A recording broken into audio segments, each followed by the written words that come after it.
Assalamualaikum warahmatullahi wabarakatuh.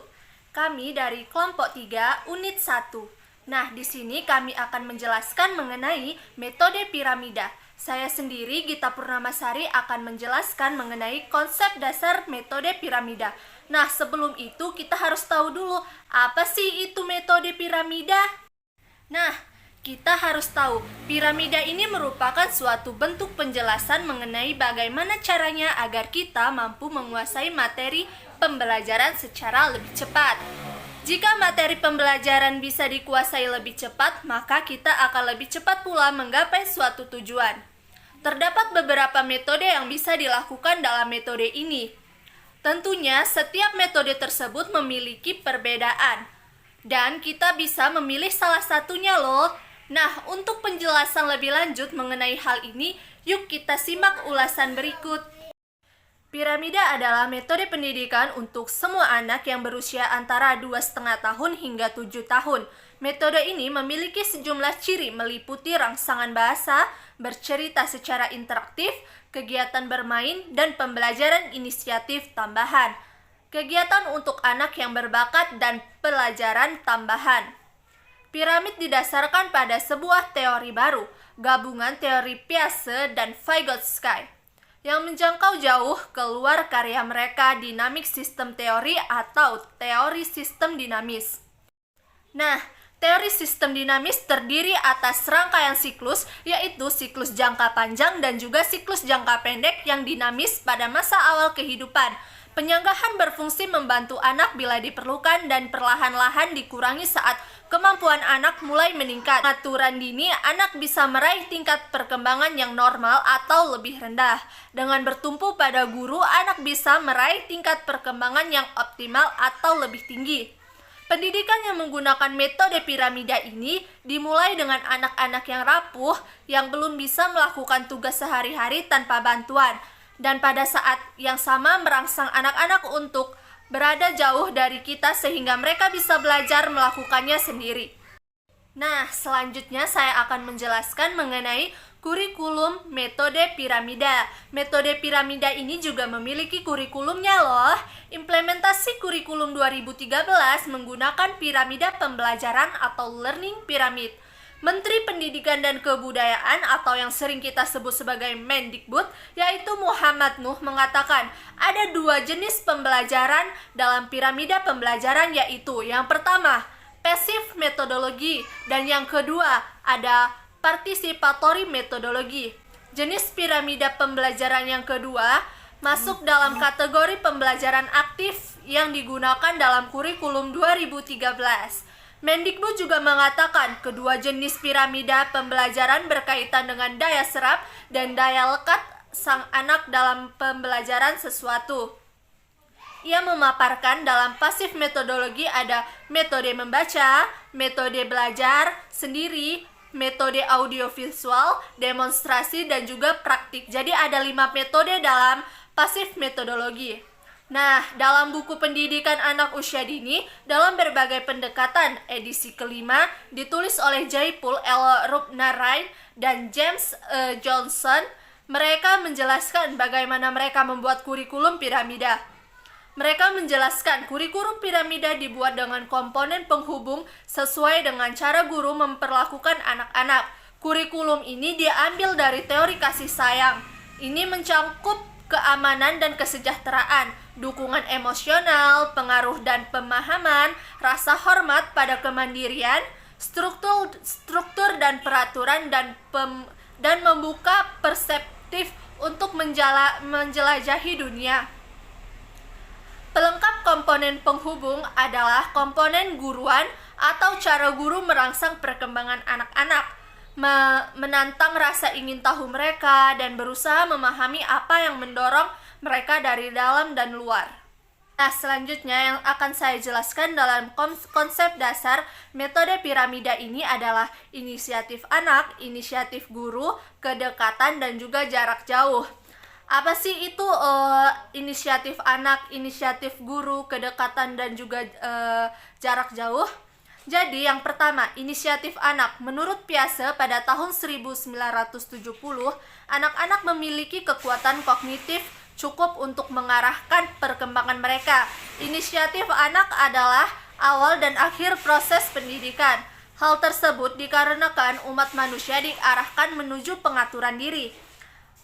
Tujuan pertama metode piramida adalah mendukung dan mengoptimalkan kemampuan anak untuk mengambil inisiatif. Tujuan ini juga merupakan tujuan utama, karena selanjutnya anak harus bisa mengatur kehidupan sehari-hari. Nah, yang kedua ada inisiatif guru. Peranan guru adalah menopang anak-anak dalam perkembangan mereka yang tidak bisa dicapai tanpa bantuan.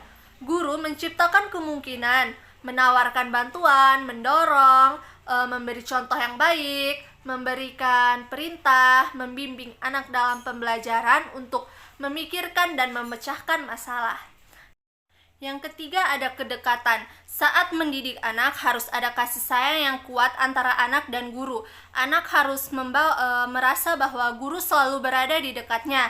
Ini membuat anak merasa cukup aman, tenang, dan bebas untuk bergerak maju dan menjelajahi dunia.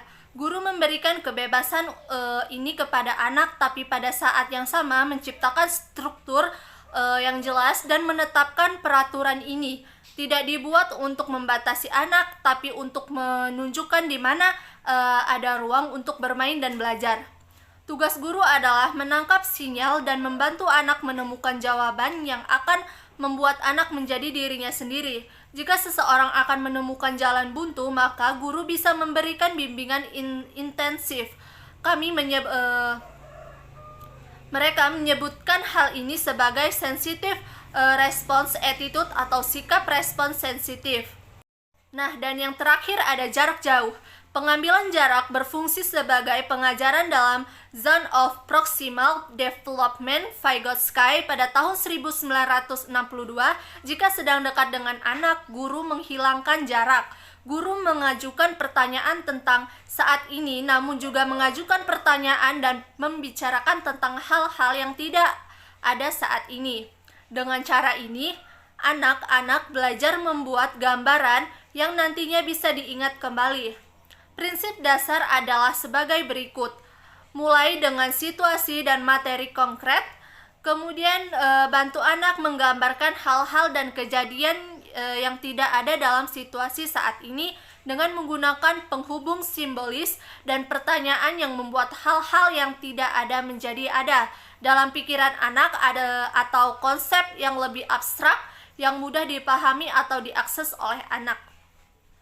Sekian penjelasan dari saya, selanjutnya akan dijelaskan oleh teman saya. Selanjutnya yaitu ada hubungan antara konsep-konsep dasar. Yang pertama, hubungan antara inisiatif guru dan inisiatif anak. Jika seorang anak memiliki inisiatif, pendidik harus tetap berada di belakang. Jika anak menunjukkan sedikit inisiatif, guru harus siap memberikan bantuan, dan hal ini saling berkaitan dan mempengaruhi. Selanjutnya yaitu hubungan antara kedekatan dan jarak. Kedekatan dan jarak jauh juga saling terkait erat. Kedekatan memberi jarak yang memungkinkan jika anak merasa aman, mereka bisa melakukan penjelajahan. Selanjutnya yaitu 3 kecerdasan. Dalam kehidupan sehari-hari, kita sering membicarakan tentang bakat atau kecerdasan. Anak memiliki bakat atau kecerdasan yang berbeda-beda dalam berbagai tingkatan. Yang pertama yaitu kecerdasan kognitif. Kecerdasan kognitif adalah kemampuan untuk mengendalikan bahasa dan pikiran dan bekerja menggunakan kedua hal ini. Kecerdasan ini bekerja pada perkembangan persepsi, bahasa, dan pikiran anak. Di sini anak belajar mengendalikan dunia mereka dengan mengembangkan semua bidang ini. Yang kedua yaitu kecerdasan emosional. Kecerdasan ini merujuk pada kemampuan untuk merasakan emosi diri sendiri, emosi orang lain, dan bertindak secara sosial. Anak-anak belajar mengembangkan rasa percaya diri, kegigihannya, dan pengaturan dirinya. Selain itu, mereka belajar mengenali perasaan mereka sendiri dan perasaan orang lain, dan menunjukkan rasa hormat dalam cara mereka bersikap dan bertingkah. atau perkembangan moral.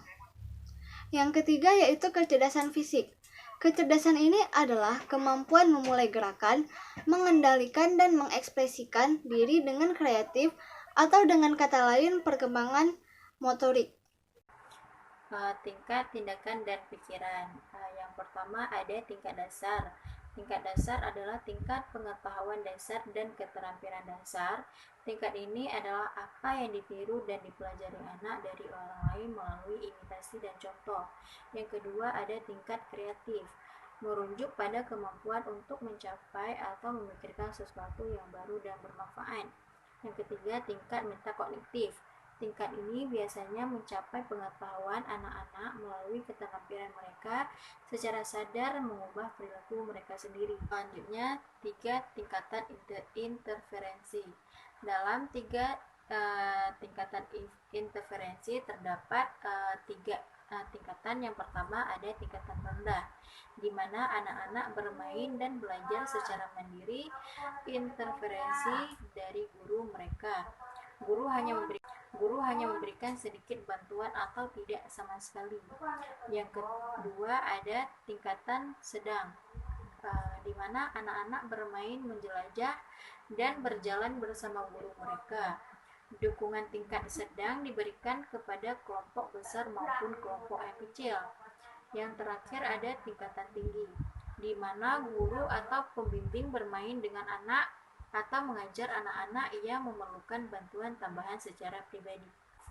Yang terakhir ada penguraian tentang program. Yang pertama, program permainan. Dalam program permainan terdapat 3 jenis permainan. Di antaranya yang pertama, menciptakan situasi permainan yang kaya. Yang kedua, pengayaan permainan. Yang ketiga, belajar bermain.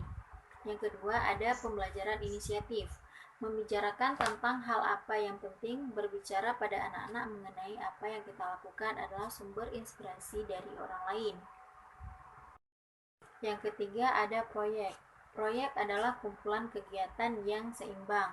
Semua kegiatan terkait satu sama lain dan memiliki fokus tujuan sesuai dengan pengalaman dan minat anak-anak. Yang keempat ada program-program yang berurutan. Dalam memberikan tugas kepada anak-anak yang berurutan harus ada kegiatan dalam bidang seperti perkembangan gerak, halus, keterampilan menggambar, dan keterampilan menulis. Yang kelima ada program bimbingan. Program bimbingan adalah cerminan ekselerasi kelompok dalam buku proyek. Dalam buku Selvin pada tahun 1994 telah menunjukkan bahwa pembelajaran tambahan adalah hal efektif. Dalam pembelajaran tambahan yang terbaik adalah langsung terhubung dengan program harian yang bersifat preventif. Yang terakhir ada program orang tua. Program orang tua memberikan dukungan bagi contoh piramid yang berlangsung secara paralel dengan proyek tahunan. Sekian penjelasan dari saya mengenai tingkat tindakan dan pikiran, 4 program, 3 tingkat interferensi, dan penguraian tentang program. Sekian dan terima kasih. Penilaian anak. Penilaian anak adalah hal yang paling penting dari ketiga proses evaluasi dan membantu mendukung proses pembelajaran anak. 1. Penilaian autentik dan individual. Untuk benar-benar mengetahui apa yang dilakukan anak, menggunakan prosedur terandalkan yang berfokus pada anak secara pribadi. Semua ini adalah prosedur yang sesuai dengan lingkungan bermain belajar alami anak. Kami memeriksa perilaku nyata anak, bagaimana anak bersikap, dan apa saja prestasi anak. 2. Penilaian sistematis dan umum. Untuk mengetahui dengan pasti sejauh mana anak-anak menghujudkan sasaran yang ditetapkan bagi mereka, kami menggunakan prosedur yang sistematis dan standar yang berhubungan semua anak pada tingkatan yang sama. Kami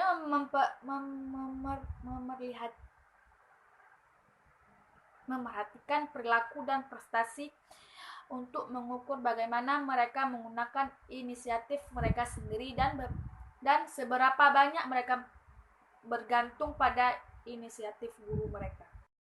3. Alat. Dalam melakukan berbagai evaluasi, kami menggunakan beberapa instrumen yang berbeda karena tidak ada satu instrumen yang sesuai untuk semua tujuan. 4. Evaluasi harian. Evaluasi harian berlangsung dalam lingkungan alami sehari-hari. Dalam metode piramid, perilaku dan prestasi anak dinilai. 6. Evaluasi diagnostik. Meski secara umum prosedur yang kami sebutkan tadi tampaknya memuaskan dan memungkinkan kita mengikuti perkembangan anak dan mengambil keputusan, instrumen diagnostik lain juga tersedia untuk kasus khusus dan masalah yang sulit. 2. Setelah pelatihan selesai, keterampilan yang diperoleh harus terus diperbaharui. Piramid telah mengembangkan cermin kemampuan berbasis internet yang dikenal sebagai piramid competency mirror untuk memperbaharui keterampilan. 2. Evaluasi pembimbing. Menguji semua anak yang mengikuti metode piramid selama setengah tahun bagi semua anak. Ini skor kemampuan bahasa, berpikir, dan ruangan waktu sudah diketahui. 3. Selama setengah tahun bagi semua anak. Ini skor kemampuan bahasa, berpikir, dan ruangan waktu sudah diketahui. 3. Evaluasi eksternal. Ada percobaan nasional, penilaian Amsterdam prasekolah dan taman kanak-kanak, penelitian prima cohort. Sekian penjelasan dari saya. Assalamualaikum.